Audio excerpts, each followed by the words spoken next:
Well, it's heady times for the old gray lady. It is. Right now, you just won 3 Pulitzer Prizes. Congratulations on that. You guys broke the news on the FBI raid on Cohen. You guys printed, you were first with the supposed questions Mueller has for Trump. And you also just had a big article about Crossfire Hurricane, the beginning of the investigation by the FBI and the Justice Department into the Trump campaign. Congratulations on all of that. Thank you.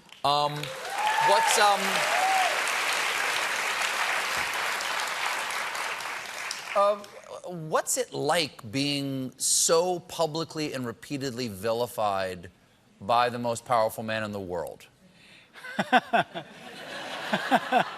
You know, I have 2 reactions to it. The first one is, of course, it's not great. Partly because, I mean, he's intentionally trying to undermine the most independent institutions in the country, which I think of us as among the most.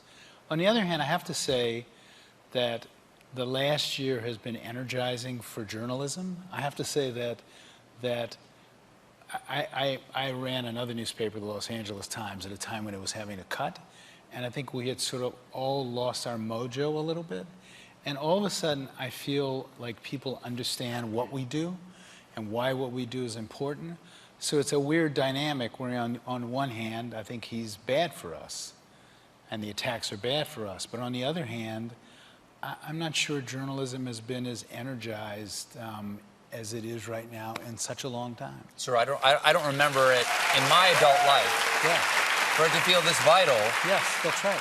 Have you ever received a phone call directly from Mr. Trump complaining about coverage? I have. I have. But while he was president or before? While he was president. So the president of the United States calls up and somebody goes, Mr. Baquet, the president is on line 1 and he sounds pissed.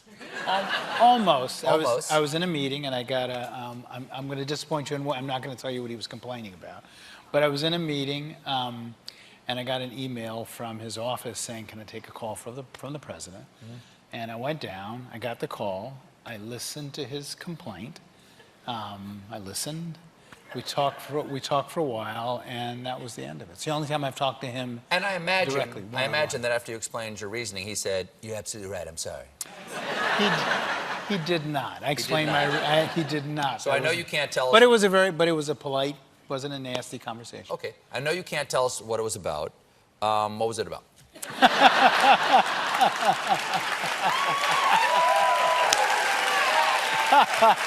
was it about? Good. Why can't you tell me what it was about? The thing that we know he was upset. We know the things you've printed about him. Just what? It could have been any one of them. What was the one? He didn't like our health care coverage. Really? So it's something boring. See? Okay, really? He didn't like your health care coverage. Was it about one of the? Was it about one of the headlines that called him a liar? If it was one of, it wasn't one of those. It wasn't anything. It wasn't anything as sexy as that. Okay. Now I'm going to stop. I'm going to go look up what it is now. Well, the Times gets dismissed by its critics as being, I believe the term is liberal rag. Yeah. Okay, an organ of the left.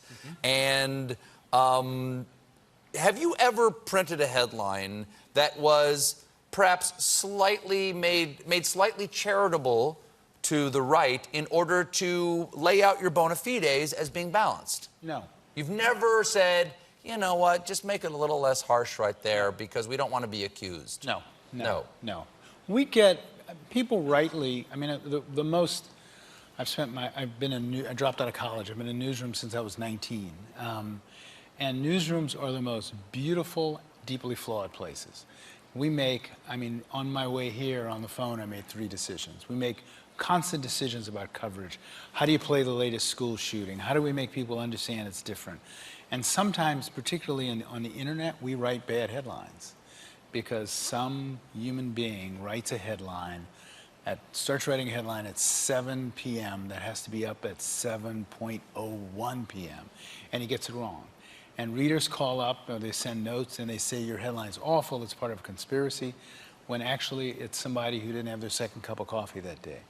And when Well, we hear there's from a them, headline specifically people are that's talking about exactly right right. now, and Yeah. it's in the article about Crossfire Hurricane. The article admitted that a headline that you printed back in 2016 saying, investigating Donald Trump, FBI sees no clear link to Russia, that gave an air of finality that story did not actually support. That's right. That's So right. how does something like that happen? Because that's not something online, right? That was in right. print. A lot of thought went into it. That's right. That was a case in which we wrote a story about a year ago. We wrote what we knew at the time, and our mistake, to be frank, was that we wrote a headline that made it look like we knew more than we did. And we actually thought we knew a lot. We kept reporting, and every time we reported something new, even if it contradicted what we reported back in that story, we wrote it anyway. I mean, to be frank, to be blunt, the cowardly way would have been, let's pretend that didn't happen, let's not report that anymore. And in the most recent story that you're referring to there, we actually went in and said, you know, we now know stuff that we wish we had known back then, and we now understand that the headline made it look like we knew more than we did, that sense of finality. And we said that in the story, we owned up to it. I mean, what I want people to understand about newspapers is, first off, how hard we try, we print 300 stories a day. They are 99% accurate. We make mistakes. When we catch them, we own up to them. You've got a documentary, a 4-part documentary on Showtime called The Fourth Estate. Why'd you let people into the newsroom? You guys aren't supposed to be the story. For the reason I said before, I want people to know how hard we try. I want people to know, to be blunt, how much integrity I believe we have. And I want people to know our imperfections. And I think my belief was that if people got a look inside the New York Times, their reaction would be, boy, they're better than I thought they were. That's what I hope. Well, good luck. And, Thank you. Thank you so much. Thank you for trying to get the stories out there. Thank you. The Fourth Estate premieres this Sunday on Showtime. Dean Baquet, everybody. We'll be right back.